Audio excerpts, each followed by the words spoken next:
नमस्कार साथियों, आज हम जिला रेवाड़ी के लॉर्ड इंटरनेशनल स्कूल निमोट में उपस्थित हैं। अभी फिलहाल हम गेट पे उपस्थित हैं। इस गेट को ओपन नहीं किया गया है और दूसरी तरफ जो हम उधर गेट दिखाना चाह रहे हैं, उस साइड से जितने भी पेरेंट्स से आ रहे हैं उन सभी की एंट्री अंदर हो रही है। इसके अलावा यहाँ की जो भी फुटेज हम आपको दिखाएंगे, हमारे साथ आप बैठे। अभी हम फिलहाल इस स्कूल के प्रांगण में आ चुके हैं और मेरे पीछे वो बिल्डिंग है जहाँ बच्चे अपना भविष्य बनाने के लिए आते हैं और उनके पेरेंट्स एक विश्वास के जरिए यहाँ पे भेजते हैं। तो इस बिल्डिंग के अंदर हम पहुँच चुके हैं, इसके प्रांगण में उपस्थित हैं। फिलहाल ये यहाँ से मेन गेट इसका इतने सुंदर तरीके से सजाया गया, इसको हम आपको अंदर दिखाएंगे जाके इस किस प्रकार से इसको तैयार किया गया। ये बच्चे फंक्शन के लिए सभी तैयार हो चुके हैं। यहाँ पे जो तैयारियाँ इन बच्चों को करवाई है वो तैयारी दिखाएंगे आपको। अभी हम इसे स्कूल के उस मेन हॉल के अंदर उपस्थित हैं जहां पेरेंट्स आके बैठते हैं और अपनी जो समस्याएं होती हैं उसके बाद चेयरमैन से मिलके वो समस्याएं बताते हैं। यहाँ बड़े अच्छे तरीके से इसको सजाया गया है। चारों तरफ आप देख पा रहे हैं, साफ़ सफाई की बात बताएंगे हम आपको, कितनी अच्छी इसकी सुविधा बनाई गई हर तरह से। यहाँ मैडम बैठती है, जो भी पेरेंट्स आते हैं उनकी एंट्री की जाती है। उसके बाद यहाँ के जो चेयरमैन हैं उनसे मुलाकात करवाई जाती है। ये इस स्कूल का पूरा रूप। तो हमारे साथ बने रहने साथियों, अभी हम आपको लेके चलते हैं उस ग्राउंड के अंदर जिसका आपको बड़ी बेसब्री से इंतजार था, जहां वो बच्चों की प्रतिभा भी दिखाई जाएंगी और जो कार्यक्रम होगा वो भी हम आपको दिखाएंगे। और जो तैयारियां यहाँ पे की गई है स्कूल की तरफ से, यहाँ सभी पेरेंट्स हैं, इनके अलावा और भी यहाँ पे पेरेंट्स पहुँचेंगे और इधर भी जो पेरेंट्स आ रहे हैं उनको स्कूल की तरफ से स्टाफ के जो टीचर्स हैं उनके द्वारा स्वागत किया जा रहा है। ये वो स्टेज है जिसके ऊपर बच्चे आज के दिन अपनी प्रतिभा दिखाएंगे। इस स्टेज के ऊपर हर तरह से उन बच्चों को तैयार किया गया स्कूल की तरफ से। मैडम एंड टीचर उन सभी ने मेहनत उन बच्चों पर लगाई। उनकी तैयारियां यहाँ आपके सामने कुछ ही पल बाद झलकती हुई नजर आएंगी। तो आज 29 नवंबर 2025 को Lord Krishna international school Nimot में ग्रांड पेरेंट्स डे बड़ी धूमधाम से मनाया गया। कार्यक्रम के अंदर पहुंचने वाले सभी सदस्यों का यहां बड़े मान और सम्मान के साथ गेट पर ही सभी को तिलक किया गया और फूलों की वर्षा की गई। इसके बाद यहां इस मौके पे पहुंचे भाजपा के वरिष्ठ नेता वीर कुमार जी। यहाँ पहुँचने पर स्कूल के चेयरमैन श्री भगवान जी व उनकी धर्मपत्नी ने उनका आशीर्वाद लिया और उनका जोरदार स्वागत किया। उनको भी तिलक और फूलों की वर्षा करके स्वागत किया गया और उनके साथ जितने भी यहाँ पे गणमान्य व्यक्ति उपस्थित थे सभी का स्वागत इसी तरह से किया गया। हिंदू धर्म की परंपरा के तहत हमारा रीति रिवाज इसी तरह से स्वागत करता है। जो हमारे मुख्य अतिथि होते हैं उनका सबसे पहले तिलक करके उनका सम्मान किया जाता है। सम्मान के बाद सभी स्कूल के प्रांगण में पहुंच चुके थे। वहां पहुंचने पे तालियों के गड़गड़ाहट से उन सभी का जोरदार स्वागत किया गया। वहां उपस्थित सभी को बुके भेंट करके सभी का मान और सम्मान किया गया। मौके पे जितने भी अतिथिगण उपस्थित थे, जिला पार्षद भूपेंद्र जी उपस्थित थे, उन सबको स्कूल के चेयरमैन श्री भगवान जी की तरफ से बुक्का भेंट करके सभी का सम्मान किया गया। और जितने भी गणमान्य व्यक्ति वहां उपस्थित थे, सरपंच महोदय उपस्थित थे, उन सभी को बुक्का भेंट करके बहुत ही जोरदार उनका स्वागत किया गया। फिर कार्यक्रम को आगे बढ़ाते हुए फिर मां सरस्वती के सामने सभी ने एकत्रित होकर दीप प्रज्वलित किया गया और फिर स्टेज के ऊपर बच्चों ने दादा दादी पर एक सॉन्ग के माध्यम से सभी का स्वागत किया गया। क्योंकि ये जो प्रोग्राम रखा गया था, ये प्रोग्राम स्पेशल दादा दादी और नाना नानी बुजुर्गों के ऊपर रखा गया था। और यहाँ पे स्कूल के चेयरमैन श्री भगवान जी की यह बहुत अच्छी सोच थी कि उन्होंने पहली बार इस क्षेत्र के अंदर इस प्रकार का प्रोग्राम रखा गया जिसके अंदर बुजुर्गों को सम्मान दिया गया और उनकी धर्मपत्नी के द्वारा यहाँ उपस्थित बुजुर्ग महिला को शॉल उड़ा के सम्मान दिया गया। और यहाँ पे सब में बड़े बुजुर्ग जो थे उनको भाजपा वरिष्ठ नेता वीर कुमार जी के द्वारा शॉल उड़ाकर उनको भी सम्मानित किया गया। फिर कार्यक्रम के अंदर यहाँ नन्हे मुन्ने बच्चों ने अपनी अपनी प्रतिभा के जरिए से सभी का मन मोह लिया।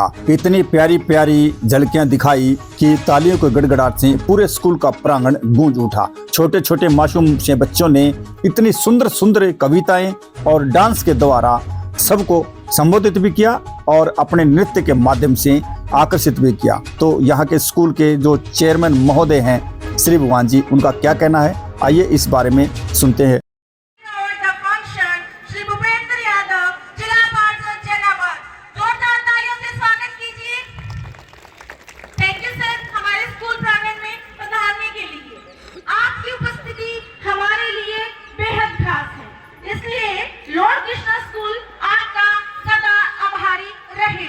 मैं ये अच्छी तरह से जानती हूँ कि आपने अपने जीवन में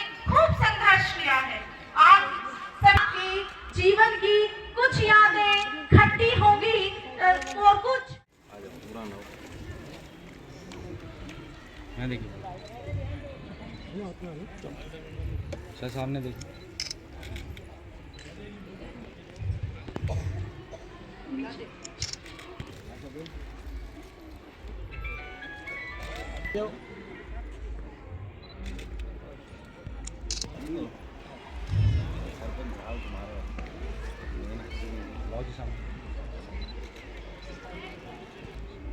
सामने देखिए।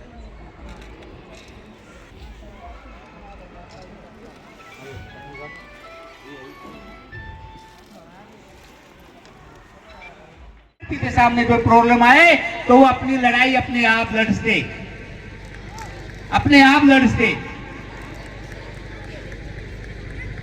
तो मेरी आपसे प्रार्थना है कि आप सभी अपने बच्चे को मेरे पास सौंपे। मैं 100% खरा उतरूंगा और जो बच्चे मेरे पास 2 साल से पढ़ रहे हैं संस्था पे 100% ध्यान दे रहा हूं। और मैं ये बता देता हूं आपको कि मैं वो स्कूल संचालक हूं जो पिछली बार पर मंथ 8 लाख रुपए जेब से तनख्वाह दी है। 8 लाख रुपए पर मंथ जेब से तो मैं संस्था रख लूं, पूरा स्टाफ जेब से पैसे लेके संस्था को चला रहा हूं ताकि मेरा जो बच्चा आपने विश्वास किया उस बच्चे को कुछ दे पाऊं। नहीं, मैं भी सस्ते टीचर रख सकता हूँ, 20,000 का टीचर रख लूं, 50, 60, 70,000 का रखने की आवश्यकता है। 20,000 के टीचर से पढ़ा सकता हूँ, आपको तो पता नहीं। और आप इलाके में अड़ोस पड़ोस में ये मिस्टर अमनदीप है, पंजाब से लेके आया हूँ, डीपी है पंजाब से। और 24 आवर आपके बच्चों की एक्टिविटी अपने बच्चों से पता कर लेना।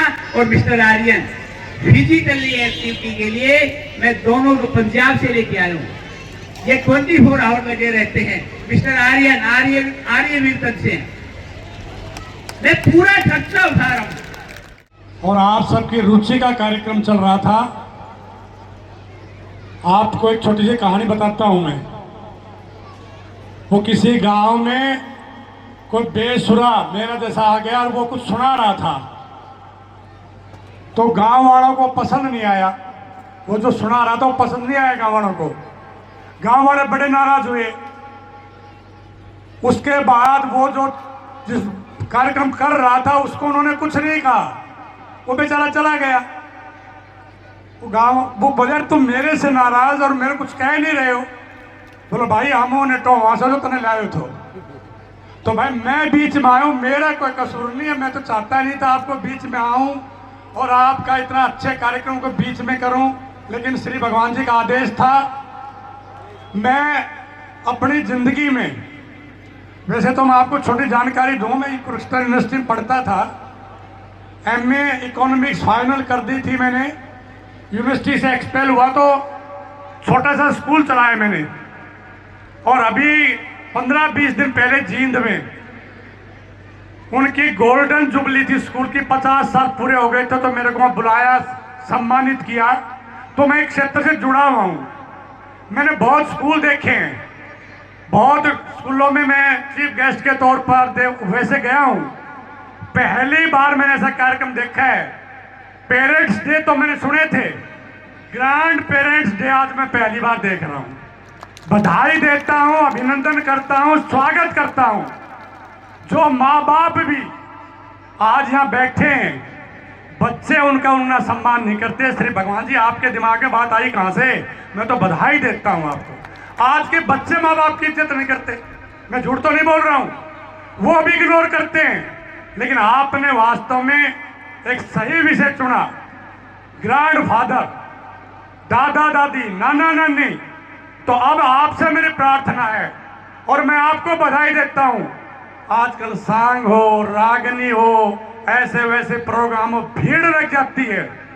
लेकिन आज अपने बच्चों के लिए, उनका प्रोग्राम देखने के लिए, उनका स्कूल देखने के लिए, उनका स्टाफ देखने के लिए वो कहाँ जाते हैं, क्या करते हैं, कैसा होता है, पढ़ाई कैसे, मेरा बच्चा, मेरा पोता, मेरी पोती कहाँ जाती है, कीमती समय निकाल कर आए हो, आप बधाई के पात्र हो। आज के माँ बाप के पास टाइम कहाँ है? झुकाकर नमन करता हूँ, आप इतनी बड़ी संख्या में आए हो, आप बधाई के पात्र हो। और आपने देखिए, मैं तो एक बात कहता हूँ, आप अपने देहाती आदमी हैं, वो कहते हैं ना, पूत का पाव पालना दिख जाए, कि आप भी वास्तव में पूरी तन्मयता से, एकाग्रता से और पूरे समर्पण से इंस्टीट्यूशन में अपना योगदान दे रहे हो, तो आपके पास आपकी तारीफ करने के लिए मेरे पास कोई शब्द नहीं है। और जिन बच्चों ने कार्यक्रम किया, ईश्वर उनको स्वस्थ रखे और इसी तरह से आगे बढ़े, उनका भविष्य उज्जवल हो, आपकी संस्था आगे बढ़े। इन शब्दों के साथ आप सबका बहुत बहुत धन्यवाद। थैंक यू बाबू जी, आपका आशीर्वाद मिलता रहेगा, हमें उम्मीद है।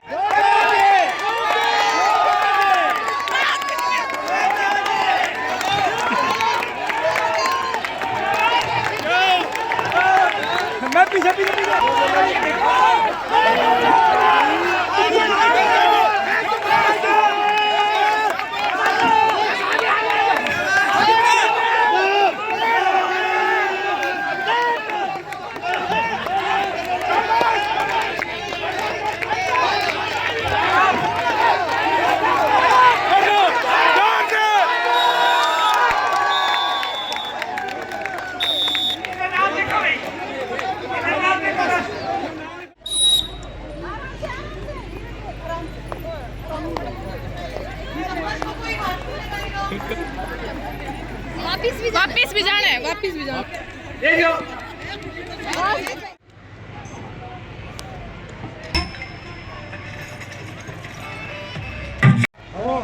पापा क्या करते हैं?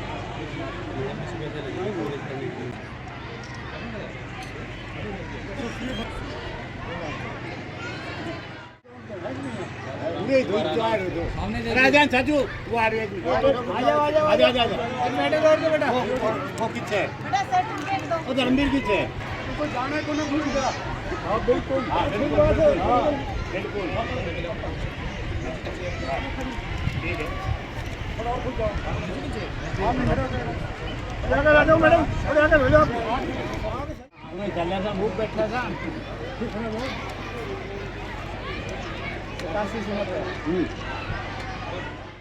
आज ये लॉर्ड कृष्णा इंटरनेशनल नीबोर्ड स्कूल का जो है ग्रैंड पेरेंट्स डे है, वास्तव में ये यूनिक है।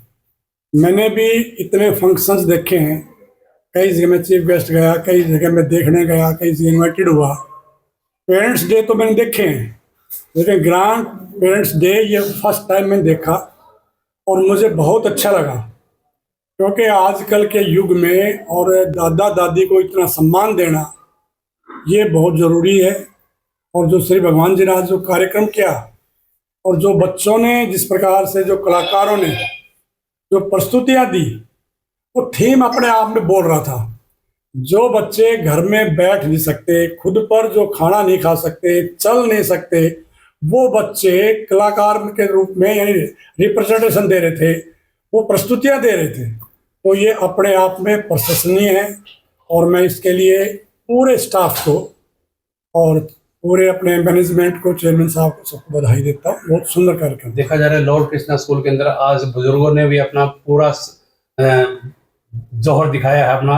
ये वास्तव में ग्रैंड पेरेंट्स डे नहीं था, ये आज उत्सव था, उमंग था। एक प्रकार से जैसे अपने गांव में होता है मेला, तो लोगों ने अपने की दिल की भावनाओं से खुलकर, वो कहीं पर किसी प्रकार की औपचारिकता नहीं थी। तो मैं समझता हूँ कि ये बहुत अच्छा कार्यक्रम था और हमारे भूपेंद्र जी जो जिला पार्षद हैं, उन्होंने पूरा समय दिया, सबका हौसला बढ़ाया।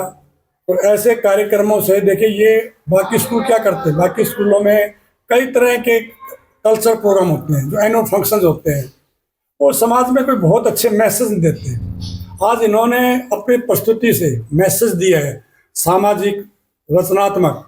तो स्कूल में जहाँ शिक्षा दी जाती है, वहाँ स्वास्थ्य की दृष्टि से भी और वहाँ संस्कार भी। ये आजकल के स्कूलों में जो सो कॉल्ड मॉडर्न स्कूल हैं, पब्लिक स्कूल हैं, ऐसा नहीं होता। तो मैं समझता हूँ कि इस प्रकार के इंस्टीट्यूशन चलने चाहिए। ये दादा दादी को लेके क्या कुछ संदेश देना चाहेंगे आज? देखिए, दादा दादी इतनी बड़ी संख्या में आई है, तो ये मैं चाहता हूँ, मतलब मैं सोचता हूँ कि आज समाज में कहाँ समय है, किसी को बुलाओगे तो आते नहीं है, लेकिन दादा दादी आए हैं, इसका मतलब उनका अपने बच्चों के प्रति, पोता पोती के प्रति उनका प्यार है, लगाव है, स्नेह है, आत्मीयता है। और इसी के साथ बच्चों को भी एक अच्छा लगा कि हमारे दादा दादी बैठे हैं, तो उन्होंने जिस प्रकार से आज इतनी बड़ी संख्या में आना और इतने देर तक बैठे रहना, तो ये एक उपलब्धि है, ऐतिहासिक पल है। ये मैं समझता हूँ कि अपने आप में अविस्मरणीय है और इस प्रकार के आयोजन बहुत रेयर ही होते हैं। तो बहुत अच्छा कार्यक्रम था। दादा दादी ने भी पार्टिसिपेट किया, पेरेंट्स ने पार्टिसिपेट किया, बच्चों ने पार्टिसिपेट किया, पूरे स्टाफ ने, और विशेषकर जो पर्दे के पीछे जो टीचर सिखाते हैं उनका बहुत बड़ा योगदान था, उनकी विशेष भूमिका थी। और आप सब इतनी बड़ी संख्या में छायाकार, पत्रकार जो आप भी आए हैं, तो मैं समझता हूँ ये आपका भी एक बहुत बड़ा बड़प्पन है।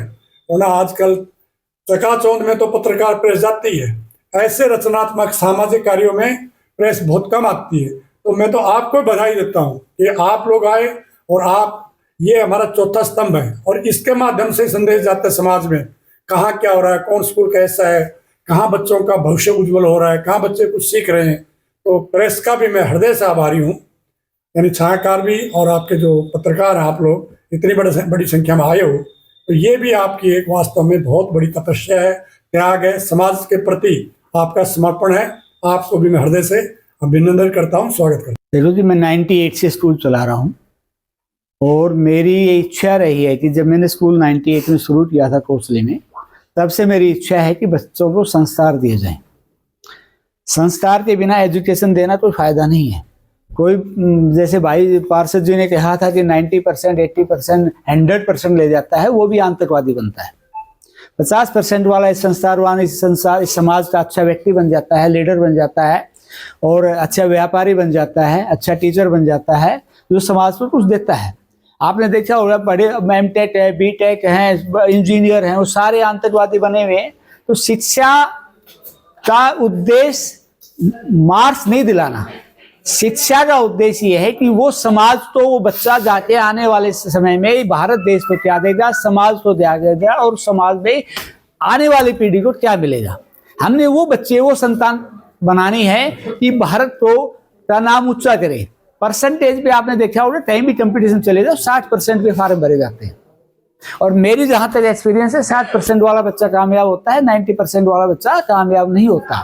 तो मेरा मेन उद्देश्य है कि समाज को हम क्या दे सकते हैं वो देना चाहिए, वो शिक्षा देनी चाहिए, वो संस्कार देने चाहिए। उस बच्चे के स्वास्थ्य पे, संस्कारों पे, चरित्र पे ध्यान देना चाहिए। यदि बच्चे का संस्कार सही है तो उस बच्चे का अनुशासन सही होगा, अनुशासन सही है तो चरित्र सही होगा, चरित्र सही है तो स्वास्थ्य ठीक होगा, स्वास्थ्य ठीक होगा, वो बच्चा शिक्षित अपने आप हो जाएगा। ना माँ बाप को शिक्षित करने की जरूरत है, ना हमें करने की जरूरत है, वो शिक्षा अपने आप ग्रहण करेगा। लेकिन आज पेरेंट्स भी कंपटीशन में है, परसेंटेज में 99%, 100 में से 100 चाहिए। पेरेंट्स बच्चे पे दबाव डालता है, 1 नंबर क्यों घट गया, आधा नंबर क्यों घट गया, 2 नंबर क्यों घटे। ये जो सिस्टम है अभिभावक का, मैं इनसे कहना चाहता हूँ, प्रत्येक अभिभावक से रिक्वेस्ट करना चाहता हूँ कि आप बच्चे की परसेंटेज पे ना जाए, बच्चे का माइंड क्रिएटिव बनाया जाए, सोच डेवलप की जाए भारत देश के प्रति, और उसको संस्कार दिया जाए, स्वास्थ्य दिया जाए, चरित्र दिया जाए। तो ये वो आने वाले समय में यदि हम देते हैं तो वो बच्चा समाज की सेवा करेगा, समाज को कुछ दे पाएगा। अपना पेट सब भरते हैं, प्रत्येक आदमी पेट भरता है, वो पैसा कमा के अपनी पीढ़ी को पाल लेगा, लेकिन समाज को क्या देगा। जैसे बाबूजी दे रहे हैं, भाई दे रहे हैं, तो ये समाज को कुछ ना कुछ दे रहे हैं, उद्देश्य दे रहे हैं, अपने आचरण सिखा रहे हैं, अपने संस्कार सिखा रहे हैं। तो हमें भी वही काम करना है। शिक्षा, इस देश की शिक्षा पद्धति बड़ी गलत है। आज हमारे देश की शिक्षा पद्धति सिर्फ परसेंटेज पे टिक गई है। परसेंटेज क्या है, वो बच्चे का आता जाता है कि परसेंटेज 100 में 100 है तो इंटेलिजेंट है। नहीं, ऐसा नहीं है। 100 में से 100 लेने वाला इंटेलिजेंट नहीं हो सकता। इंटेलिजेंट वो है जिसका माइंड क्रिएटिव है, जिसकी सोच है, वो सोचता है, अपना कुछ बनाता है, अपने आप में समाज को देने की नई क्रिएटिविटी पैदा करता है, नई सोच पैदा करता है, वो इंटेलिजेंट है। और नाना नानी से आते हैं। आज हमारे अभिभावक को, मम्मी पापा जो हैं वो इतने बिजी है पैसे कमाने में, क्योंकि खर्चा बहुत है। तो दोनों मियाँ भी कमाते हैं, तब ये फीस दी जाती है, तब खर्चा दिया जाता है, तब परिवार पलता है। तो दोनों कमाने में लगे हुए हैं। मैं प्रत्येक पेरेंट्स से रिक्वेस्ट करता हूँ, यदि उन्होंने अपने बच्चों की लाइफ बनानी है, अपने बच्चों का जीवन बनाना है, तो अपने बच्चों को दादा दादी से जोड़े, नाना नानी से जोड़े। आज अभिभावक ही अपने बच्चों को दादा दादी से दूर रखते हैं, जो कि सबसे बड़ी बुराई है। संस्कार दादा दादी ही दे सकता है, माँ बाप के बस की बात नहीं है। स्पीच में कहा था कि मेरे पे क्षेत्रवासी विश्वास करें शिक्षा के जरिए में, तो आप इसके बारे में क्या कहेंगे? देखो, मैं 98 से शिक्षा के क्षेत्र में हूँ। कोसली में आया था सबसे पहले। मैंने एक हवेली से शुरू किया था, 40 विद्यार्थियों से संस्था शुरू की थी। आज वो विराट वृक्ष है। ऐसे ही RPS रोहतक है, वहाँ भी 2000 बच्चे हैं, वो भी है। मैं मंदोला गांव से हूँ, मुझे अपने गांव से लगाव था, यहाँ खेला हूँ, पला हूँ रेत में। तो मेरी दिल इच्छा थी कि मैं इस एरिया में भी कोसली की तरह, रोहतक की तरह काम करूँ और यहाँ के बच्चों को कुछ ना कुछ दूँ अलग से। शिक्षा तो सब दे रहे हैं, आड़ोस पड़ोस जितने स्कूल है सब दे रहे हैं, नहीं मेरा जो उद्देश्य है बच्चे का संस्कार, चरित्र और डिसिप्लिन बनाना, ये मेरा उद्देश्य है। और स्वास्थ्य बनाना ये उद्देश्य है। यही मैं लेके चल रहा हूँ और 98 से लेके चल रहा हूँ और जब तक संस्था चलाऊंगा यही उद्देश्य लेके चलूंगा और इसी पे काम। तेजी के साथ समय में बदलाव हो रहा है। मैं मानता हूँ कि उस हिसाब से हमारे बच्चे भी तेजी से ही आगे बढ़ रहे हैं। और जो हमारा पिछला जो समाज था, तो आज श्री भगवान जी ने जो प्रोग्राम जो इनका मुख्य उद्देश्य था, जो हमारे समाज को जोड़ने वाली जो चीज़ें हैं उनके ऊपर उन्होंने कल्चर एक्टिविटी करवाई है, जो कि बहुत ही सराहनीय है। और मैं समझता हूँ कि दूसरे स्कूल को भी श्री भगवान जी से सीखना चाहिए।